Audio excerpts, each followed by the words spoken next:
I was going to bring up the United States because, of course, the Caribbean is America's backyard. I mean, from Cuba, closest... Hello everyone, I hope you're all doing fine. Let's watch this video about this BBC journalist who was shot by Mia Motley for asking why the Caribbean and Jamaica is not working with the likes of US and Europe, including France, and it's working with China. So she got shot, and let's watch this video, then have a quick discussion at the end of it. Thank you so much. To say neighborhood because they might get the wrong impression with all right, I'm sorry, I was using that. Yes, true. Okay, you're in America's neighborhood because at its closest point, it's only 70 kilometers from Cuba to the United States.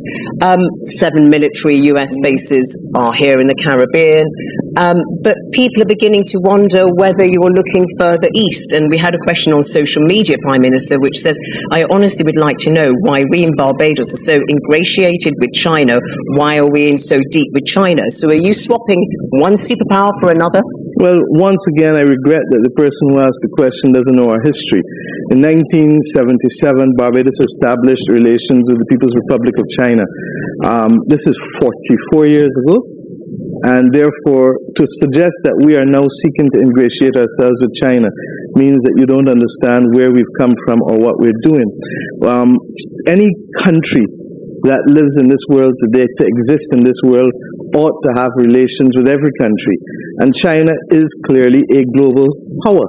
And for us not to have a relationship with China, even if we didn't have one 47 years ago, would be foolish. But you've been very complimentary about China. You had a phone conversation with President Xi Jinping recently. You said this is all about strengthening the relationship with China. In 2019, the government signed up to the BRI, the big infrastructure projects and so on. And some people are suspicious. They think that China wants to buy the family silver. Well, let's put it this way. They've also been very complimentary of the Americans and the British and the Canadians. So that for me not to be complimentary of China seems unusual. And similarly, for persons who believe that because we want to be friendly with China means that we are a pawn, tells us what they think about us in the first place. Because we are capable of being, as our first Prime Minister said, friends of all and satellites of none. But it's not just Barbados that's moving closer to China, it's the whole of the Caribbean. I mean, it's the whole investment world. From China has gone up many folds. But so is the whole world. If I look correctly, I think the Chinese hold a large percentage of assets within the United States of America and a large amount of their treasuries as well.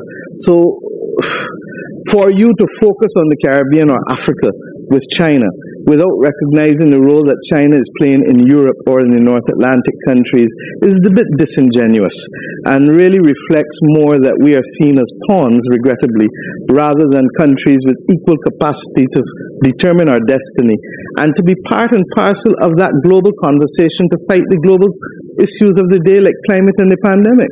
All right, well that's put me in my place, hasn't it? No, not at all. Motley. Thank you. Not at all, my dear. That's all right, thank you. We'll go to our next question. Provide me with a bit of relief. Thank you. Kevon Henry, your question, please. Yes. Prime Minister, you've added your voice to the global discussion on reparations. We could agree that reparations are due to African descendants and to their nation states. How do you view what mechanisms should be used in handling the issue of reparations? Well, let us start from the perspective that reparations for us is not a Barbadian issue alone. This is a CARICOM issue, and there's a 10-point CARICOM plan. Barbados, and I at this moment happen to be the Prime Minister, has lead responsibility for reparations in CARICOM. I'm not surprised because we were that country where the modern expression of racism took form, regrettably, in the 17th century and in the 18th century. Because Barbados was the first British slave society. And a lot of the laws and a lot of the iniquitous practices came out of in here. And that's why you've heard me say that while our Parliament has had unbroken service, that we have both seen it as an instrument of oppression, but it is now a tool of empowerment in the last 80 or so years. So we start from that perspective. Reparations for us is a development issue, and it is one we believe whose time has come. 20 years ago, when we first started having this discussion, people would laugh us out of the room. When emancipation came, there was a compensation of slave owners of £20 million. We ask ourselves today, When these countries became independent, what was the development compact given to us?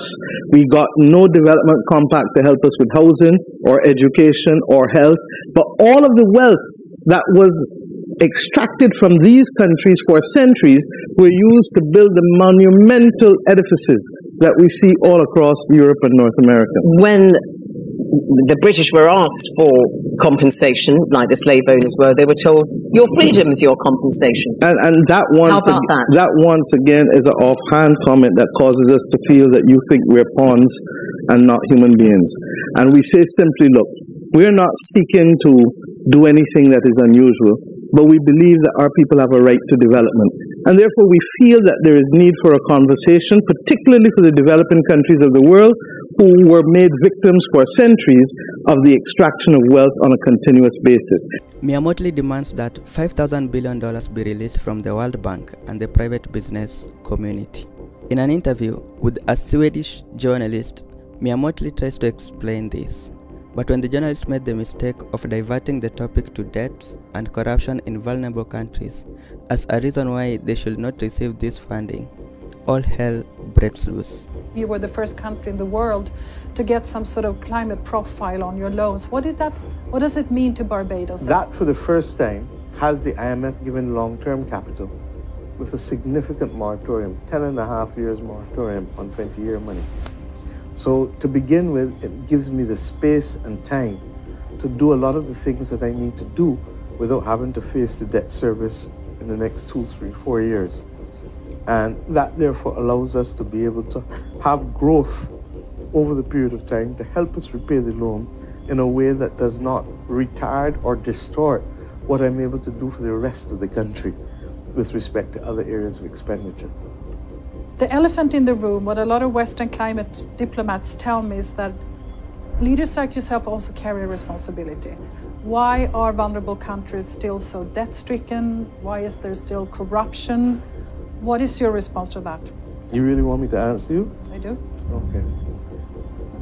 Why is it that every time we talk about countries from the South, the first allegation is corruption? Last time I checked, in the USA and the UK and Europe, they're riddled with corruption, but nobody says that they're not capable of achieving their objectives because of corruption. Why is it that we're not talking about the fact that these countries became independent, having allowed those countries that colonized them to extract significant portions of their wealth, such that we had no proper housing, no proper education, no proper healthcare systems, no proper legal systems, no proper across the whole street, and certainly nothing to do with building social capital like community development and cultural enterprises. And what has happened is therefore that we have spent the time since independence trying to give our people what the global north has taken for granted and has supported by the extrication of centuries of wealth to give their people out of our blood, sweat and tears.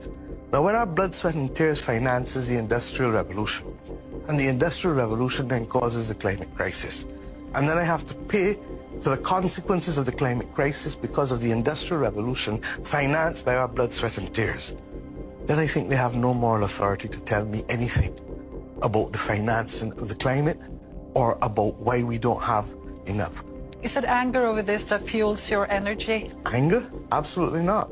Unfairness, lack of justice. They're not angry. I'm just disappointed that humankind still wants to believe that there's one world for a set of people and another world for another. Hello everyone. Now, we've always known Motley to be that leader who speaks whatever is in her mind. Now, most people say she is the leader of the Caribbean. She speaks on behalf of the Caribbean, and if she speaks, when she speaks, I mean the Caribbean listens. Now, the world listens because she is the voice of that side of America. Now, others say that she preaches water but she takes wine. Now, there have been so many people talking about Motley. Now, my perspective, I remain neutral, but to be honest, in this video she really says the truth, because why should the West care when our countries collaborate with Russia and China and India and other countries, and not them. Now, they know the repercussions, they know the impact we do to their economy. They know they are not going to survive without us because they do not have the mineral resources. They fetch the mineral resources from our countries. They have extorted, they have stolen everything that was left for us. And it is good to see a woman of substance in the status of a prime minister comes out to tell them the truth, because we have had leaders who are puppets, leaders who have always hidden the truth from them. Now they have gone to bed with them, they receive dollars, millions of dollars, then they keep on going and selling out their people, their countries. Now let me just hope this lady talks whatever she does, because it is good when you talk and do that, you mean your words and not the other way around. Because I've heard some people saying, no, she's not whatever we think.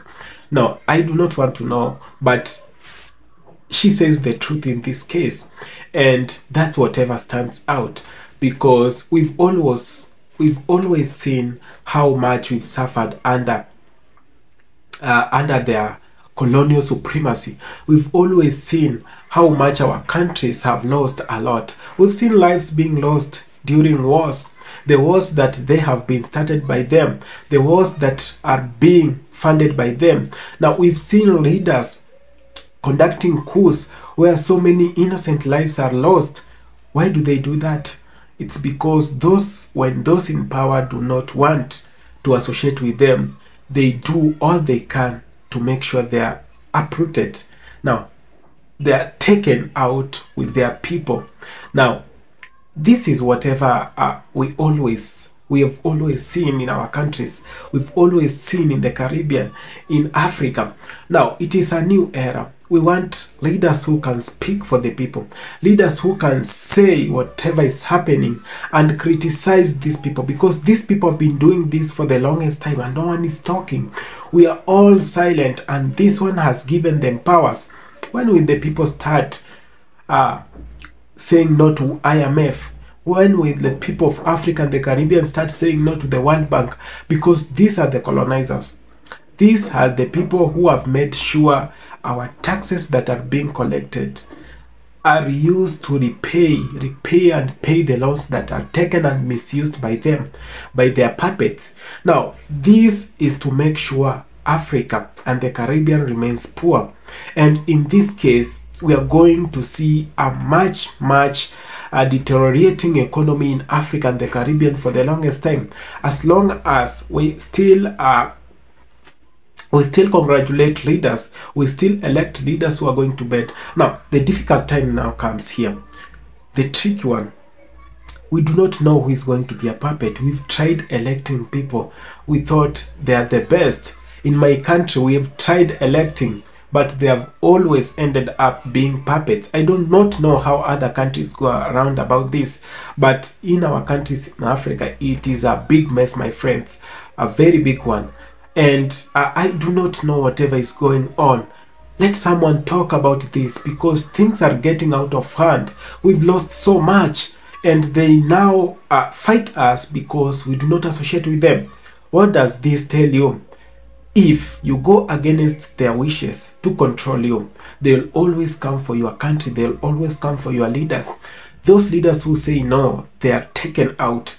And those ones that are seen to be good puppets, those that can make good puppets, are now being funded back to the positions that exist. So let me know whatever you think of this video, my good people of the Caribbean, Africa, and Jamaica, America, everywhere you're watching me from.